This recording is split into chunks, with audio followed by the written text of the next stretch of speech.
I'm going to be grading every team's 2024 NFL season. They all came in with different expectations. It's now time to review which teams made the most of this past season and which teams set themselves back. We'll also look at some possible next steps for each squad. Let's begin with the NFC East. The Eagles, easy A+, Super Bowl champions. They're dominant in the trenches, and their roster is relatively young, so it's likely they'll continue to be a top team for years to come. As far as next steps, finding another running back to limit Saquon's regular season wear and tear would be smart. We saw what happened with San Fran and CMC this past season. Also, just making sure that A.J. Brown is satisfied. He's a big part of their offense, but seems a little bit disgruntled. So if they can just assure him some more touches, I think things should be fine for at least another year. Overall, though, it's hard to think of a better situation than the one Philly has right now. Next up, we got Washington. They get an A+ as well. The Commanders finished second in the NFC only to Philly, and they won 2 tough road playoff games in Tampa and Detroit. Jaden Daniels seems to be the best quarterback in the entire conference, so Washington should be in the title picture for the next decade. Their roster has a lot of holes in it, so there's still plenty of room for improvement in this squad. They do have a ton of cap space, which will hopefully get put to good use. Overall, everything went great for Washington in 2024, and their roster will likely be even better next season. Next, we got the boys. They get a C-. They set themselves up for a mediocre season, and it ended up happening. After an embarrassing home playoff loss versus the Packers in 2023, the Cowboys roster only got worse in the offseason. They failed to add any skill players on offense or any playmakers on defense. Dallas also kept Mike McCarthy, even with his coaching tenure getting pretty stale. This all led to a 7-10 season. Moving forward, they have some great pieces, Dak, CD, and Parsons, but they need to add more quality to their roster, especially at the offensive skill positions. Dallas urgently needs an upgrade at running back. Ashton Genty would be ideal, and they'd be smart to add to their receiver room as well. The bottom line is that Dallas has a solid roster. They're paying Dak big money to be their franchise QB. A rebuild is unlikely at this point, so if they want to become a contender, they have to start making some aggressive personnel moves. The Giants, they get a D-. It was another rough year for the G-men. They now have had under 7 wins in 7 of their last 8 seasons. This was Daniel Jones' 6th year as the starting QB. I'd say after his first 2 seasons, most people lost belief in him, but alas, the Giants front office did not. So New York trotted out Daniel Jones, Devin Singletary, and a bottom 10 offensive line. Obviously, this didn't get the job done. Defensively, even with big recent investments such as Brian Burns and first-round pick Deonte Banks, they were still below average as a unit. Overall, this was another wasted season for the Giants, and they're now heading into another draft with a top 10 pick and tons of holes in their roster. On to the NFC West, the Rams get a B+. They went 10-7 again this year, but this time they won the division. Their defense was solid even with Aaron Donald being gone. They now seem to have a new leader in Jared Verse. Offensively, the Stafford-McVay duo continued their success. This team was quality, met expectations, and overall 2024 was a strong year for them. Moving forward, it seems like Stafford might be on the way out, so finding a replacement for him will be the main objective. Next up, Seattle, they get a B-. Unfortunately, they didn't make the playoffs even with 10 wins. Seattle's been in an awkward spot for a few years now. They have a bunch of good players, DK, Smith and Jigba, Devin Witherspoon. Geno's a solid quarterback, but overall, they don't have any elite all-pro level talents, which has limited their ceiling. You look at the Rams, they've had guys like Stafford, Kupp, Donald. The Niners have had Bosa, Warner, CMC, and both teams have had deep playoff runs. Seattle's just kind of stuck as a wildcard team, and because of that, it's not clear what their next step should be. They either need to get aggressive in trading for personnel or consider a mini rebuild. The Cardinals, not many expected them to compete for the division, but they were in the race for most of the season. Arizona improved their record by 4 wins compared to 2023. Considering what their team looked like on paper, an 8-9 season is pretty impressive. If their young guys can continue to develop, and if Marvin Harrison can meet expectations, then this team could become a good squad. 2025 will be a make-or-break season for Jonathan Gannon, but he does seem to have Arizona trending upwards. Next, we got San Fran. They get a C. This was just an unfortunate season for the 49ers. They had a bunch of injuries. They had the second highest cap space in the NFL tied up on the IR list. McCaffrey, Ayuk, Pearsall all missed significant time on top of others. They also faced the toughest schedule in the NFL and had a poor special teams unit. Jake Moody was the second lowest rated kicker. I do think they'll bounce back next season, but they'll need to improve their defensive line, which has regressed after losing a bunch of key guys over the past few years. San Fran's pass rush is no longer as intimidating as it once was, and it's holding them back right now. A B- for the Bucs, another season on top of the weak NFC South that ended with a disappointing playoff loss. They've got elite players on their roster: Mike Evans, Tristan Wirfs, Vita Vea, Antoine Winfield, Levante David, but they just lack an elite offensive centerpiece. They were better in basically every position besides quarterback compared to the Commanders team they played in the playoffs, and they still lost. They should look to add some juice to their offense if they want to compete with the best teams in the NFC. The Falcons get a C, considering how strong their offensive personnel was going into the season and how immobile 2024 Cousins was. It doesn't make sense that they didn't play Penix earlier. He could have helped elevate their offense and helped them squeak out some more wins. On top of that, Atlanta failed to address their pass rush problem, and it's been dragging them down for years now.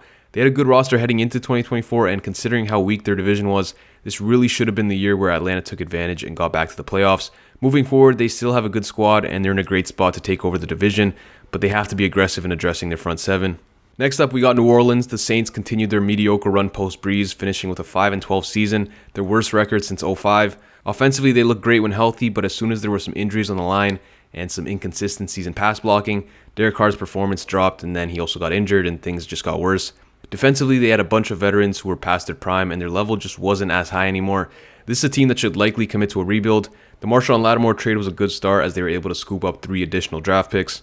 Next, the Panthers get a B-. They were a complete dumpster fire heading into the season and for the first few games, but by the end of the year, they looked somewhat decent. It seems like there's finally some hope in Carolina. Dave Canales was able to somehow revive Bryce Young's career, as Bryce showed flashes of being a legit franchise-level quarterback to end the season. Their offensive line improved a lot. Free agent additions Robert Hunt and Damian Lewis played well. Chuba Hubbard continued to be one of the best backs in the league.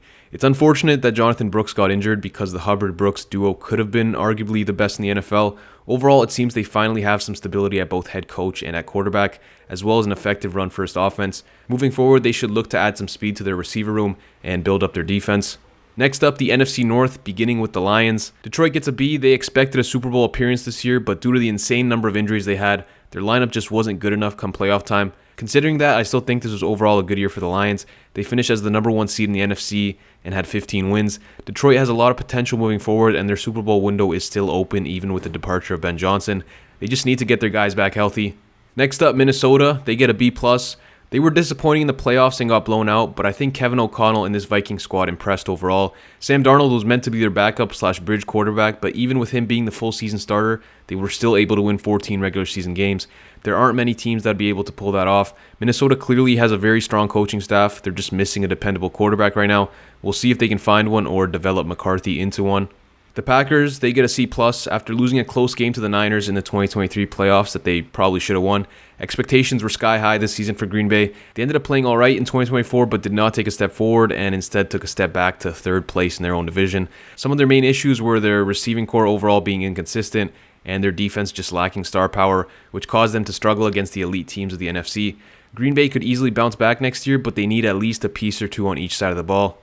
Next, the Chicago Bears, they get a D grade. First off, even with the big personnel changes they made and their disappointing past 2 seasons with him at the helm, they still decided to stick with Eberflus as the head coach instead of starting fresh, which most teams do when they bring in the number 1 quarterback. Expectations were high for this team, and for Caleb especially. I mean, he was the one who said this team wouldn't be punting much. Well, they ended up producing the lowest number of yards per game and punted the 2nd most times of any team in the league. Chicago added 2 top 10 picks to the 19th best offense and ended up with the worst offense in the league. This was an absolutely terrible season for Chicago, and there's reason to believe that they might have wasted premium draft capital that could have completely changed their franchise. We'll see if Ben Johnson can fix things. To the AFC East, the Bills get an A-. They lost both their starting safeties as well as their number 1 wide receiver before the season, so there was some concern that they might take a step back, but that wasn't the case. Buffalo finished as the number 2 seed, beat Baltimore, and came very close to beating KC and getting to the Super Bowl. Even with their roster transition, they maintained their Super Bowl contender status. Moving forward, I think the only thing keeping them behind KC is their lack of a superstar talent on defense. They don't have a game changer when Josh Allen's not on the field. KC, for example, has had Chris Jones during the entire Mahomes era, and he's been an incredibly important part of their success, especially in the playoffs. Von Miller seemed like he was going to be that guy for Buffalo when he joined, but injuries and age have slowed him down. Overall, I think Buffalo had a great season and there's plenty of room for optimism moving forward, but they do need to be aggressive in finding difference makers on defense if they plan on getting to the Super Bowl. Next, the Dolphins, they get a C-. This was a frustrating season for Miami. Injuries to a bunch of key players prevented them from getting in any kind of rhythm, and they ended up going 8-9 with only 1 victory against an above 500 team. They've continuously struggled against good teams in the McDaniel era, and their dependence on big plays has failed them against quality defenses. Miami's in a really tough spot now. They're committed to Tua with the big contract they gave him, but he can't stay on the field, and their most important weapon, Tyreek Hill, now wants out. It seems like they're going to be stuck as a 500 team for the next year or two. They should definitely at least consider making some personnel changes, if not a mini rebuild. Next up, the Jets, they get an F. They came into the season with an elite defense, an offense loaded with potential, and a good head coach. In one season, they lost everything and only won 5 games. The Aaron Rodgers experiment was a disaster. The Jets' offense was flat for most of the season. The defense completely fell off after Saleh got fired. New York just fully imploded, and they now have to reset and rebuild, as ultimately everything they developed during the Saleh era was just all for nothing. The Patriots, they get a B-. They came into the season with very low expectations, and 4 wins was very reasonable when you look at the lack of talent on their roster. The reason their grade is so high is because of how good Drake May looked with poor personnel around him. He made a lot of impressive throws and was effective against the blitz, which isn't very common for young QBs. New England now has their franchise guy, and they also have premium draft capital and a lot of cap space. Overall, this was a great year 1 of their rebuild with Drake May, and they're now in a great spot to build a quality contender. Now to the AFC West, beginning with KC. The Chiefs get an A. They showed that they have a rare ability to pull things together in the fourth quarter and find ways to win. Even though they were far from impressive this past season, they were still able to get the number 1 seed in the conference and make the Super Bowl. They just weren't the most quality team, and they got exposed against a squad with a clear talent advantage over them. KC has had a difficult time finding good skill players since Tyreek Hill left, and their offense has slowly regressed, and it was extra evident this season with Travis Kelce's fall off. Overall, they had a great season and maintained their position as the best team in the AFC, but the gap between them and the rest of the conference is getting smaller. They'll need to add reliable targets for Mahomes if they want to continue to be serious title contenders. The LA Chargers, they also get an A. They comfortably won 11 games in Jim Harbaugh's first season as head coach, their most wins as a team since 2018. A big reason for their success was their defense going from 28th in total yards allowed to 11th. They were able to accomplish that even without major personnel changes, which speaks to the quality of their new coaching staff. LA's lack of skill at receiver ultimately led to their demise against the quality Houston defense in the playoffs. Overall, though, this was a strong start to the Harbaugh era, and LA seems to be on the doorstep of becoming a serious contender. A couple of strong off seasons could propel them to the top of the conference. The Broncos, they get an A-. Denver was the laughingstock of the league last year after losing by 50 to Miami, but they slowly got better as the year went on, and they fully turned into a good squad this past season. Sean Payton showed that he's far from washed as he guided Bo Nix to a strong rookie year, and the defensive coaching staff helped transform the defense from a bottom 5 unit to a top 10 defense. Denver ultimately made the playoffs and lost in the wildcard round, but they made remarkable strides this season. Sean Payton has turned around this squad quicker than most people thought possible. Overall, this was a great season for the Broncos, and we'll see if they can continue to trend upwards. Next, the Raiders, they get a D grade. It's been 2 full seasons since Derek Carr left Vegas, and they're still yet to find a replacement for him at quarterback. This Raiders team went into 2024 with a bunch of holes in their roster, so it's not surprising that they only won 4 games. They've been historically bad at drafting, besides 2024, and it's caused them to be stuck as a mediocre team. They did find themselves a franchise tight end in Brock Bowers in the 2024 draft, so that's a good start, but they'll need to spend the next couple of off seasons rebuilding if they want to have a competitive roster. On to the AFC South, beginning with the Texans. It was a rocky second season for CJ Stroud. Houston had some injuries at receiver, but Stroud also just missed a lot of throws. Even with a sophomore slump from Stroud and the Texans not looking to be their best selves, Houston was still able to comfortably win their division, make it to the second round of the playoffs, and play the Chiefs very close in Kansas City. That's the sign of a true contender when you can win big games even when your team's not in its best form, which is why Houston gets the A- grade. They were lucky to play in the AFC South, the worst division in the league, but still impressive nonetheless. They formed a monster defense last offseason with studs at all levels, and they were second in yards allowed behind only Philly in 2024. So if they can add some talent to Stroud's supporting cast, they could be a Super Bowl threat next season. Next, the Colts get a D+. Continuing with sophomore slumps, AR regressed from his form as a rookie and had some rough stretches during the season. Considering that he hadn't had many snaps in his life at the position, this was somewhat understandable, but still the Colts decided to jump ship and throw Flacco in. Their team didn't really fare much better with Joe in, so they just wasted reps that Richardson could have used. Overall, Indy has failed to add quality players to their roster over the past few years, and they just have a mediocre team. They also don't have stability at the QB position, and there seems to be contrasting opinions within the organization about Richardson, which isn't healthy for the locker room. I think moving forward, they need to build the best possible offense around AR for his 3rd season, and then after 2025, they'll have a better idea of whether or not he's their franchise guy. Next, the Jags get a D-. They were considered a borderline playoff team heading into the season, and everything just fell apart during the year. Their run game was poor, their O-line struggled to create push, Lawrence was disappointing, and their defense was second last in yards allowed. This team needed a coaching and GM change before the season, and that became even more evident during 2024. Jacksonville's in a better spot now with a new staff, but still 2024 was pretty close to rock bottom for them. The Titans, they get a D+. Let's start with the positives. This team was better than their record shows. They lost some games that they really should have won. Their defense finished 3rd in total yards allowed, and they were really impressive in the beginning of the season. Their front is tough to run against, and their secondary had some flashes.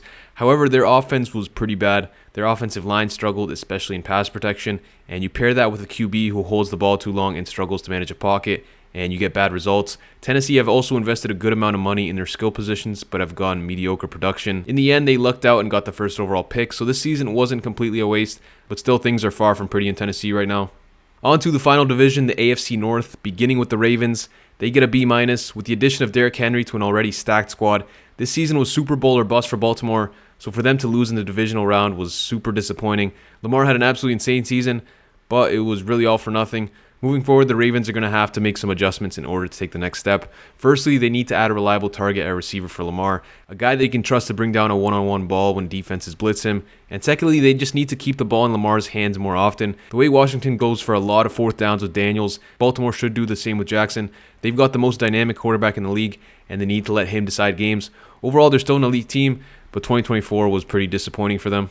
Next up, the Steelers get a C. Pittsburgh's had between a 50 to 60% win percentage in 6 of their last 7 seasons and haven't won a playoff game in any of those 7 years. They've been scraping by off the strength of a few star players on defense, good veteran leadership, and quality coaching.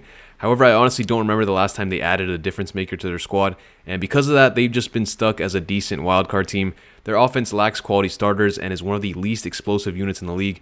They have a bunch of guys that are okay enough to win with on offense, but no guys that you win because of, no star players, and because of that, they struggle. Moving forward, Pittsburgh needs to have a couple of strong off seasons addressing their offense if they want to maximize the closing windows of TJ Watt, Cam Hayward, and Minkah Fitzpatrick. The Bengals, another C. They basically had the opposite of Pittsburgh's season. They looked dangerous and seemed like a serious playoff threat. However, they just couldn't win any close games in the beginning of the season, and their defense consistently failed them in big moments, which led to them not even making it past the regular season. Cincy's still got elite talent on their team and should be a threat moving forward, but ultimately 2024 feels like a year that they wasted. Finally, we have the Browns. They finished the video off with an F. Cleveland lost the moral battle years ago, and now they're losing the battle on the field as well. As they only won 3 games in 2024, Cleveland's facing the consequences of making one of the most insane decisions in sports history. They handicapped themselves with the massive, fully guaranteed contract they gave to Watson, and they've struggled to upgrade their roster since then. What was once a promising team is now one that is stuck as mediocre at best. On the positive side, they do now have great draft capital, and that's really their only hope of maximizing Myles Garrett's prime. Overall, it's probably better that their win-loss record was as bad as it was, just due to their limited resources, but still, this was an F season for Cleveland as they went from a playoff team to the second worst in the league. So those are my thoughts on every team's 2024 season. Let me know what you think in the comments below. Make sure to subscribe if you like the content. Thanks for watching, and I'm out.